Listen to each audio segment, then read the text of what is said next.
বছরের বাচ্চাদেরকে রিমান্ডে নিয়ে যাওয়া হচ্ছে। রেকর্ডকৃত ভিডিওতে দেখা যাচ্ছে ঠান্ডা মাথায় পথচারী হেঁটে যাচ্ছে, তাকে ঠান্ডা মাথায় পেছন থেকে এসে গুলি করে ফেলা হলো। রেকর্ডকৃত ভিডিওতে দেখা যাচ্ছে আহত মানুষকে টেনে নিয়ে যাচ্ছে তার স্বজন, ঠান্ডা মাথায় একজন এসে তাকে গুলি করে দিল। এবং এরা সবাই আইন শৃঙ্খলা রক্ষাকারী বাহিনীর পোশাক পরিহিত। একটা রাষ্ট্র কতটা দেউলিয়া হলে এইরকম ঘটনা একটার পর একটা ঘটতে পারে? একটা ছেলে একটা ভবন বেয়ে নেমে যাচ্ছে, পালিয়ে যাচ্ছে, কমান্ডো স্টাইলে উকি ঝুঁকি মেরে একের পর এক দুইজন আইন শৃঙ্খলা রক্ষাকারী পোশাক পরা মানুষ এসে তাকে একটার পর একটা গুলি করে দিয়ে সেই বেচারা মৃতদেহটা ওখানে ঝুলতে থাকলো।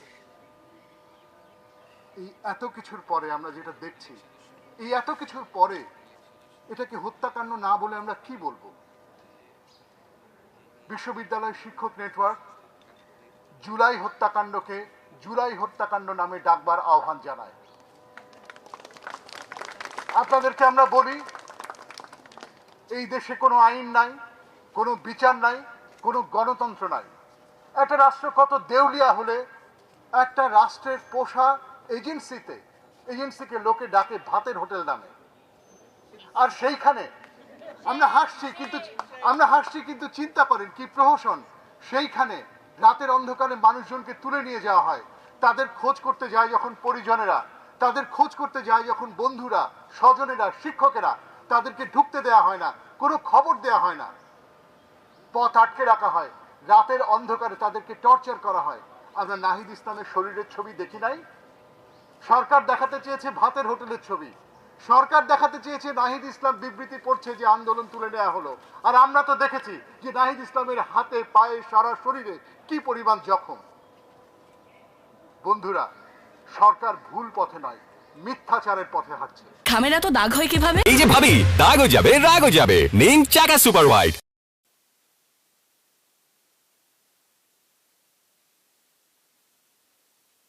কথা বলার কোনো মুড নাই, রাতে ঘুমাতে পারি না যখন এই দেশ, এই রাষ্ট্র অ্যাকিউট সমস্যায় জর্জরিত। আপনি জানেন আমাদের শরীরে শ্বেতকণিকা থাকে। এই শ্বেতকণিকার কাজ, শরীরে যখন কোনো ব্যাকটেরিয়া ভাইরাস ঢুকে তার সাথে ফাইট করে। এই সংখ্যা যখন কমে যায়, মানুষ নানা রোগে আক্রান্ত হয়।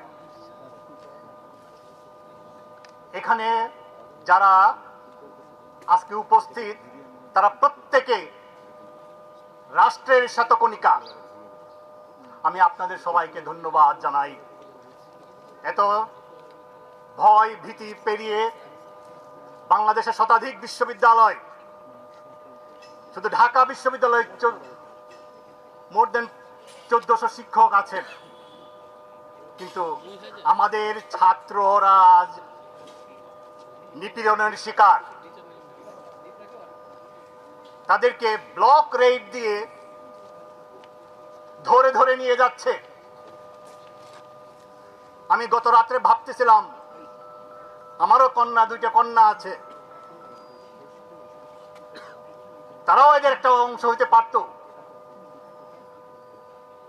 আমার কি অবস্থা হতো?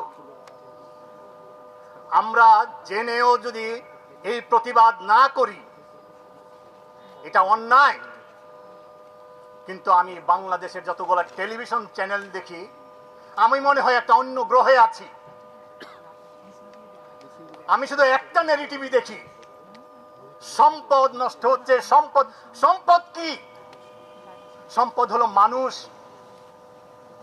সেই ন্যারেটিভটা আজকে পরিবর্তন করার চেষ্টা করা হচ্ছে। কোন দেশে বাস করি আমরা? সাংবাদিকরা আপনারাও চাকরি করেন, এটা চাকরি না।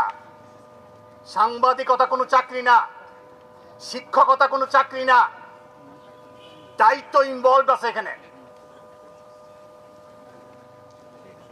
এই দুইটা অর্গান একটা রাষ্ট্রের যখন নষ্ট হয়ে যায়, সেই রাষ্ট্র ভালো থাকতে পারে না।